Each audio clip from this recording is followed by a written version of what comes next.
अस्सलाम वालेकुम प्यारे बच्चों। हमारा जो आज का टॉपिक है वो है मस्कुलर टिश्यू और मसल टिश्यू। इससे पहले हम एपिथेलियल टिश्यू पढ़ा था, उसकी टाइप्स के बारे में, फंक्शंस के बारे में हमने डिटेल में डिस्कस किया था। तो आज हमारा जो टॉपिक है वो है मस्कुलर टिश्यू और मसल टिश्यू। जो एक और टिश्यू पाया जाता है एनिमल बॉडी में। ये कौन सा टिश्यू होता है? मसल टिश्यू वो टिश्यू होता है एनिमल बॉडी में जो किसके लिए रेस्पॉन्सिबल होता है, जो जो हमारी बॉडी के डिफरेंट पार्ट्स होते हैं, बॉडी पार्ट्स होते हैं, उनकी मूवमेंट के लिए रिस्पॉन्सिबल होता है। और जो एक इंडिविजुअल में लोकोमोशन होती है, मूवमेंट होती है, that the individual moves from one place to another place, उसके लिए जो टिश्यू रिस्पॉन्सिबल होता है उसको हम मसल टिश्यू कहते हैं। ये जो मसल टिश्यू है ये बना होता है, इसमें बंडल्स ऑफ लॉन्ग सेल्स होती है जिनको हम मसल फाइबर्स कहते हैं। ये जो बंडल्स ऑफ लॉन्ग सेल्स होती है मसल टिश्यू में, जिनका ये बना होता है, इनको हम मसल फाइबर्स कहते हैं। और उन मसल फाइबर्स की एक प्रॉपर्टी होती है, एक एबिलिटी होती है, दैट दे कैन कंट्रैक्ट। उनमें कंट्रैक्शन की एबिलिटी होती है। कंट्रैक्शन का मतलब हो गया दे कैन शॉर्टन, वो शॉर्टन हो सकती हैं, उसके बाद वो शॉर्टन होने के बाद अगेन अपनी ओरिजिनल स्टेट में जा सकते हैं। ये जो प्रॉपर्टी है, पहले शॉर्टन होना, उसके बाद अगेन अपने ओरिजिनल स्टेट में जाना, रिलैक्सड स्टेट में जाना, इसको हम कंट्रैक्शन कहते हैं। ये जो कंट्रैक्शन की एबिलिटी है इन मसल फाइबर्स में पाई जाती है। तो हम कह सकते हैं जो मसल टिश्यू है, it is that tissue which is responsible for the movement of our body parts and locomotion of the individual. It consists of bundles of long cells called muscle fibers, जिनकी एक property होती है which have the ability to contract. ये वो tissue होता है जो हमारी बॉडी में जो डिफरेंट बॉडी पार्ट्स होते हैं उनकी मूवमेंट के लिए रिस्पॉन्सिबल होता है। और जो एक इंडिविजुअल होता है उसमें जो लोकोमोशन होती है, मूवमेंट होती है, उसके लिए रिस्पॉन्सिबल होता है। ये बना होता है बंडल्स ऑफ लॉन्ग सेल्स होती हैं इसमें, जिनको मसल फाइबर्स कहते हैं। और उन मसल फाइबर्स की एक और एबिलिटी होती है, प्रॉपर्टी होती है, दैट दे कैन कंट्रैक्ट। उनमें कंट्रैक्शन की एबिलिटी होती है। उसके बाद अगर हम देखेंगे types of this muscle tissue, ये जो मसल टिश्यू है इसके तीन टाइप्स हैं। There are three types of muscle tissues. एक होता है जिनको हम कहते हैं स्केलेटल मसल, दूसरा होता है इनको हम स्मूथ मसल्स कहते हैं, और तीसरा होता है इनको हम कार्डियक मसल्स कहते हैं। पहले हम देखेंगे स्केलेटल मसल्स। स्केलेटल मसल्स वो मसल्स होती हैं जो अटैच टू बोन्स होती हैं। ये वो मसल्स होती हैं जो बोन्स के साथ अटैच होती हैं। और इनमें जो सेल्स होती हैं उनमें स्ट्रेशंस होती हैं। जो इनकी सेल्स होती हैं वो स्ट्रेटेड होती हैं। स्ट्रेटेड का मतलब होता है, यहाँ पर आप डायग्राम देखोगे स्केलेटल मसल की, यहाँ पर इसमें आप देखोगे ऑल्टरनेट, एक पहले लाइट बैंड है, फिर डार्क बैंड है, फिर लाइट बैंड है, फिर डार्क बैंड है। इसमें ये ऑल्टरनेट बैंड्स होते हैं, एक लाइट बैंड दूसरा डार्क बैंड। इन्हीं को हम स्ट्रेशंस बोलते हैं जो इन स्केलेटल मसल्स में पाई जाती है या इनकी सेल्स में पाया जाता है। इसलिए हम कहते हैं जो cells of skeletal muscles are striated.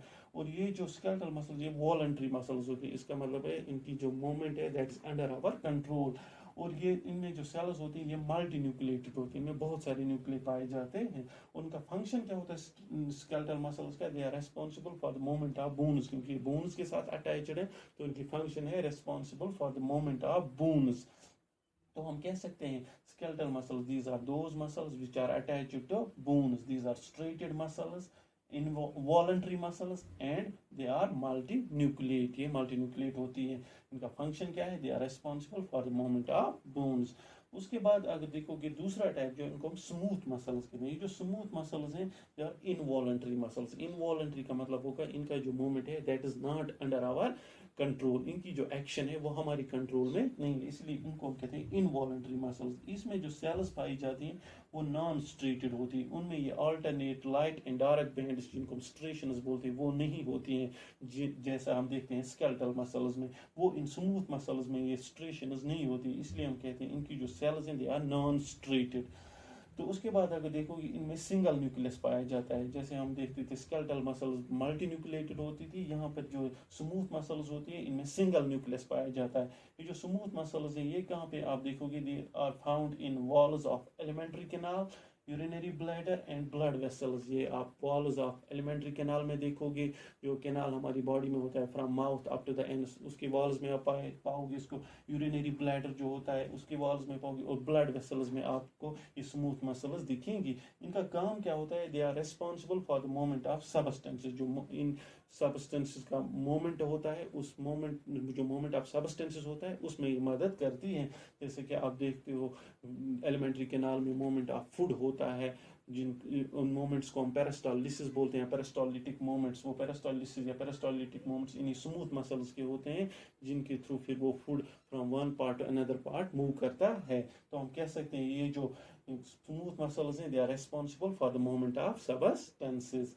तो उसके बाद यहाँ पर आप देख सकते हो structure of a smooth muscle. ये भी लॉन्ग सेल्स होती हैं, इनमें सिंगल न्यूक्लियस पाया जाता है, और ये अंदर इनके साइटोप्लाज्म होते हैं जिसको हम सार्कोप्लाज्म कहते हैं। बाहर से एक मेम्ब्रेन होता है जिसको हम प्लाज्मा मेम्ब्रेन बोलते हैं। ये आप देख सकते हो यहाँ पर इनके डायग्राम। उसके बाद जो तीसरा टाइप ऑफ मसल्स होती हैं या मस्कुलर टिश्यू होता है हमारी बॉडी में, इनको हम कार्डियक मसल्स कहते हैं। ये जो कार्डियक मसल्स होती हैं ये भी इनवॉलंटरी मसल्स होती है। इनवॉलंटरी का मतलब अगेन मैं फिर बोलूँगा वही, इनकी जो एक्शन है, इनका जो मूवमेंट है वो हमारे कंट्रोल में नहीं होता है, इसलिए इनको हम कहते हैं इनवॉलंटरी मसल।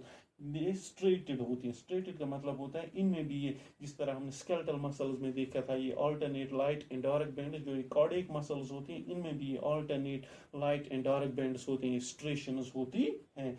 और इनमें भी सिंगल न्यूक्लियस पाया जाता है, ये भी सिंगल न्यूक्लिएटेड होती हैं। और इनको आप कहाँ देखोगे? They are found in the walls of heart. ये आप जो हमारी बॉडी में जो हार्ट होता है, हार्ट के वॉल्स में पाई जाती हैं कार्डियक मसल्स। और इनका काम क्या होता है? They produce heart beat. इस वजह से स्ट्रॉन्ग मसल्स होती हैं क्योंकि हार्ट बीट प्रोड्यूस करती हैं। तो आज हमने पढ़ा यहाँ पर मस्कुलर टिश्यू और इसके टाइप्स। तो हमारे जो आने वाला लेक्चर होगा तो उसमें हम देखेंगे connective tissue. Thanks for watching, have a good day.